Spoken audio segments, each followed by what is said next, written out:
morning, students.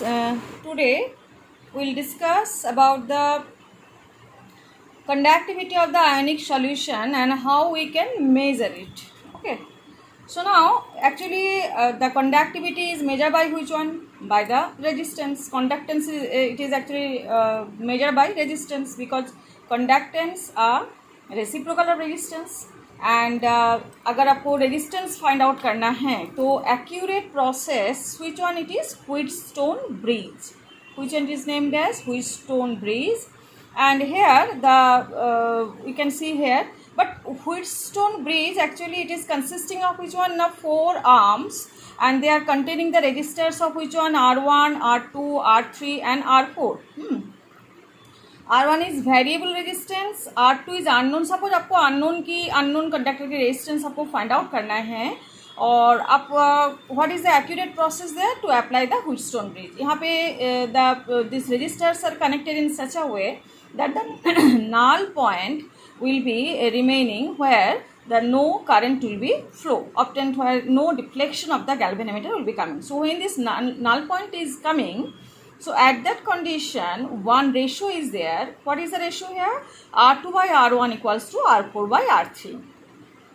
ये ratio जब अब आप अप्लाई करोगे तो अदर 3 आर नोन, ये भी नोन है आपके पास, ये भी नोन है, ये भी नोन है, और ये आपको you have to find out this one. And for that ये आपके सर्किट आपने रेडी किया और इसको अरेंजमेंट सेटअप आपने ऐसे किया कि जी जो null point you can find out here.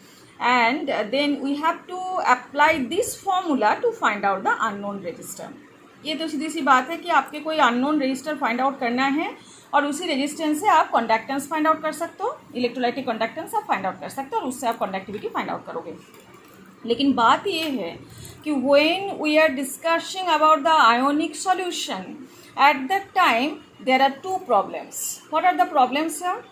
Now firstly, passing direct current changes the composition of the solution.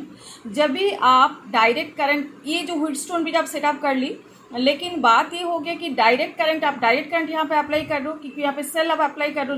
जब भी डायरेक्ट करंट आप अप्लाई करोगे तो सॉल्यूशन की जो इलेक्ट्रोलाइट जो composition that will be changed. तो that's why what is the solution here? Now you have to apply the alternating current. But जब भी आप ऑल्टरनेटिंग करंट यूज़ करोगे तो ये जो गैल्वेनोमीटर हम लोगों ने सेट करके रखा है to detect the null point, तो ये नल पॉइंट और galvanometer fails to detect the null point. ठीक है, तो उस कंडीशन में किससे रिप्लेस किया जाएगा गैल्वेनोमीटर को? Earphone as a detector. Earphone की हिसाब से ईयरफोन अगर आप रिप्लेस कर दोगे इससे तो आप नल पॉइंट को डिटेक्ट कर पाओगे. ठीक है, तो this is the first condition, first problem and it is also solve again. And secondly a solution can not be, जैसे एक मेटेलिक रॉड हो या मेटेलिक वायर हो, आप इसको कनेक्ट कर सकते हो इस व्हीटस्टोन ब्रिज के थ्रू. लेकिन जब भी आयोनिक सॉल्यूशन की बारी आ जाते हैं तो we can not connect a solution in a bridge like structural setup, है ना. तो at that condition we have to create which one? Conductivity cell. Okay, so we have to create the conductivity cell. So now we have to learn about conductivity cell. What are the conductivity cell? Consist of 2 platinum electrode and coated with platinum black, finely divided metallic platinum deposited on the electrodes electrochemically. Okay, and these have area of cross section equal to A and area separated by the distance L.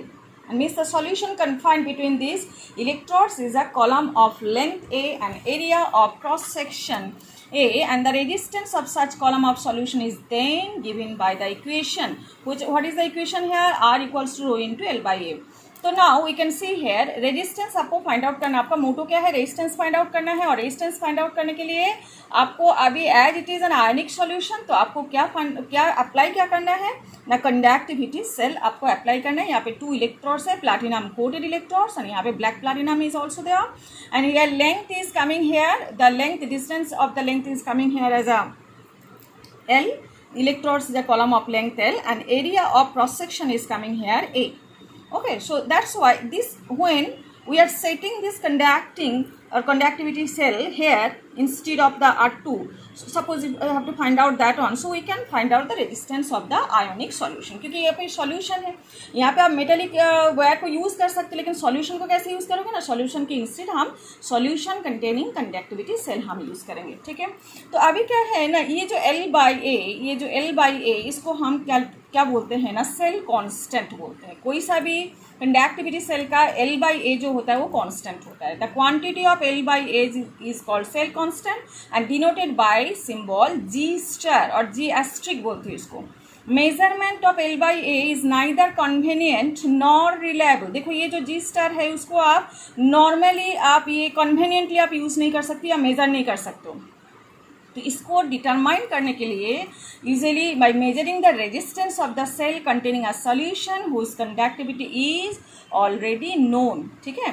तो अगर मान लो R equals to rho into L by A और L by K क्यों बोल रहे हैं कि conduct rho is the resistivity, और इसको अगर कंडक्टिविटी में आप कन्वर्ट करोगे तो 1 by K आ गए, ठीक है। तो यहाँ पे आपको कैसे रिप्रेजेंट कैसे करना है ना, बाय मेजरिंग द रेजिस्टेंस को मेजरिंग करना है, और उसके साथ अगर कंडक्टिविटी नोन है ना, सेल कंडक्टिविटी अगर नोन है तो इस कंडीशन में हम उसकी सेल कांस्टेंट को फाइंड आउट कर सकते हैं, ठीक है। सो G एस्ट्रिक, अगर मान लो G एस्ट्रिक इक्वल्स टू हम क्या बोल सकते हैं ना L by A, तो यहाँ पे L by A को हम इक्वल्स टू हम क्या बोल रहे हैं R इंटू के कैसे बोल रहे हैं ना, R देखो R इक्वल्स टू क्या है ना, rho into L by A, तो L by A equals to हम क्या लिख सकते हैं R by रो, तो 1 by रो, R by रो मतलब क्या है, it is coming about the K kappa, 1 by रो मतलब 1 by it is coming about the resistivity, 1 by resistivity equals to what, inverse of resistivity is called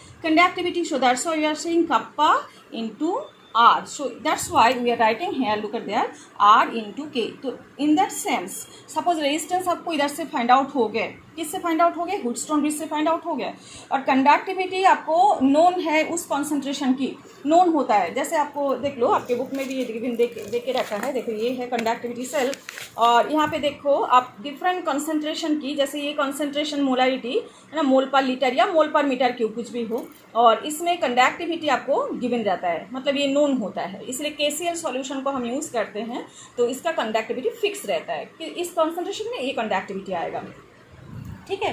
तो concentration आपको पता होगा तो कंडक्टिविटी भी पता हो जाएगा, और इसलिए for this purpose we generally use the KCl solution, okay.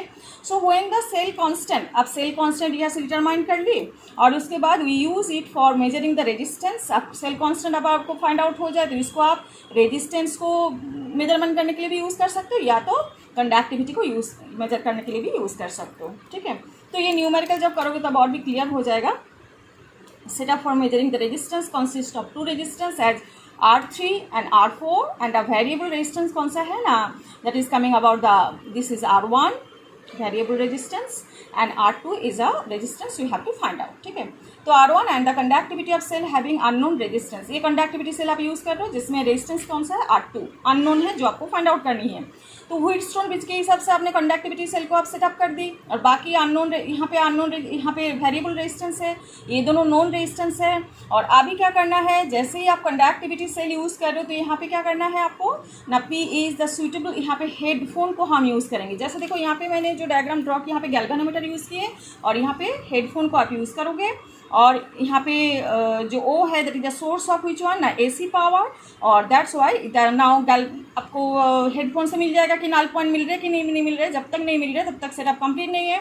उसके बाद आप ये प्रोसेस जो अप्लाई करके इक्वेशन को अप्लाई करना है, वही सेम इक्वेशन आप देखो R2 by R1 equals to R4 by R3, तो R2 equals to R1 into R4 by R3, ये इक्वेशन यूज़ करके आप क्या फाइंड आउट कर सकते हैं, इसके R2 अगर जब मिल जाएगा तो आपको सेल कॉन्स्टेंट भी मिल जाएगा, या सेल कॉन्स्टेंट ऑलरेडी आपको मिल गया है, सेल कॉन्स्टेंट है, आप आपका भी फाइंड आउट कर सकते हो, तो कोई सा भी एक, दोनों गिवन रहेगा तो एक आप फाइंड आउट कर सकते हो, ठीक है। तो G asterisk equals to R into K, K equals to G asterisk by R, question formula भी यूज़ कर सकते हो। अच्छा नेक्स्ट वन, इसके बाद हम आ जाते हैं मोलर कंडक्टिविटी। तो कंडक्टिविटी हम लोगों ने फाइंड आउट कर ली, क्या है कंडक्टिविटी। तो 1 metre cube of the solution, conductance of 1 metre cube of the solution, that is called conductivity. Now molar conductivity, what is the difference actually? At a given concentration, molar conductivity can be defined as the conductance of the electrolytic solution kept between the electrodes of a conductivity shell at unit distance, but having the area of cross section large enough to accommodate sufficient volume of solution that contains 1 mole of electrolyte. अभी देखो बात just difference क्या हो गया conductivity से molar conductivity. Difference ये है कि कंडक्टिविटी से था 1 मीटर क्यूब, मतलब 1 मीटर स्क्वायर एरिया और 1 मीटर डिस्टेंस। यहाँ पे वो चीज़ नहीं बोल रहे, ये बोल रहे कि इतना क्रॉस सेक्शन हो, 1 मीटर तो डिस्टेंस है, यूनिट डिस्टेंस है, लेकिन क्रॉस सेक्शन ऐसा हो कि that can adjust what is that 1 mole of electrolyte. मतलब instead of 1 metre cube volume यहाँ पे वॉल्यूम भी आएगा, मतलब ऐसे वॉल्यूम है जिसके अंदर क्या हो सकता है ना 1 मोल ऑफ इलेक्ट्रोलाइट एडजस्ट हो सकता है, तो उसको ही हम क्या बोलेंगे मोलर कंडक्टिव। बस डिफरेंस वही है, वहाँ पे 1 मीटर क्यूब वॉल्यूम हो गया था, यहाँ पे v मीटर क्यूब वॉल्यूम जहाँ पे 1 मोल ऑफ इलेक्ट्रोलाइट रहेगा। ठीक है, तो it is represented by which one lambda M. इसको हम लोग क्या बोलते हैं लैम्डा एम, जब उसको हम मोलर कंडक्टिविटी रिप्रेजेंट करेंगे। और it is related to the conductivity के हिसाब से कैसे इसको हम रिलेट करेंगे ना, molar conductivity lambda M equals to kappa by concentration. ठीक है, kappa by concentration, kappa is which one conductivity. ठीक है, तो अभी क्या हो गया ना, यहाँ पे जो कंडक्टिविटी किस हिसाब से हम रिप्रेजेंट कर रहे हैं ना, S metre inverse and the concentration C is mole per meter cube, then the units of the lambda m are S meter square per mole. ठीक है, that is S meter inverse और this is coming about the, this is coming mole per meter cube. तो last of all what is coming here ना S meter square mole inverse. Okay, अगर आप मानो कि मोल per litre जो है ना, मोल पर लीटर, मोलरिटी मोल पर लीटर है, उसको आप मोल पर मीटर क्यूब में कन्वर्ट करोगे तो क्या हो जाएगा ना, लीटर को आप मीटर क्यूब में कन्वर्ट कर लो, so 1 litre equals to 10⁻³ metre cube. तो अभी क्या हो जाएगा ना, लीटर मोल पर लीटर के साथ आप 1000 को मल्टीप्लाई करोगे तो क्या आ जाएगा 1 मोल पर मीटर क्यूब, है ना। तो अगर मान लो आप मोल यहाँ पे बोल के रखा है कि S metre square and mole inverse. ठीक है, तो ये हो गया आपकी कौन सा ना, कब बोलेंगे इसको ना, जब के का वैल्यू क्या हो जाएगा कप्पा बाई सी।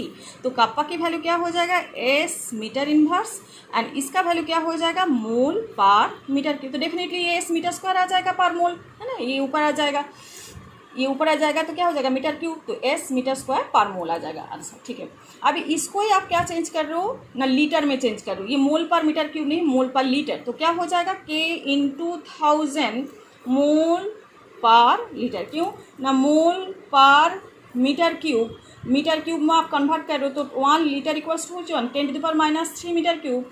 तो 1 मीटर क्यूब मतलब क्या हो जाएगा 1000 लीटर। तो इसमें आप क्या करोगे, मीटर क्यूब के बदले में 1 मीटर क्यूब 1000 लीटर। ठीक है, तो मोल पर मीटर क्यूब में आप क्या करोगे ना, इसको 1 metre cube equals to 1000 litre. ठीक है, तो मोल पर लीटर में, तो मोल पर लीटर आ जाएगा, तो मोल पर लीटर में ये क्या हो जाएगा मोल के बाद, तो यहाँ पे हो जाएगा मोल पर 1000 और यहाँ पर ऊपर क्या आ जाएगा के। तो यहाँ पे 1000 किससे मल्टीप्लाई हो जाएगा 1000 के से, तो डेफिनेटली ये आ जाएगा K × 1000 मोल पर लीटर। तो ये होगा जस्ट ओनली कन्वर्शन ही है। आप दोनों कंडीशन में इसको एक्सप्रेस कर सकते हो, जैसे S metre square mole inverse, आप S centimetre square mole inverse भी कर सकते हो।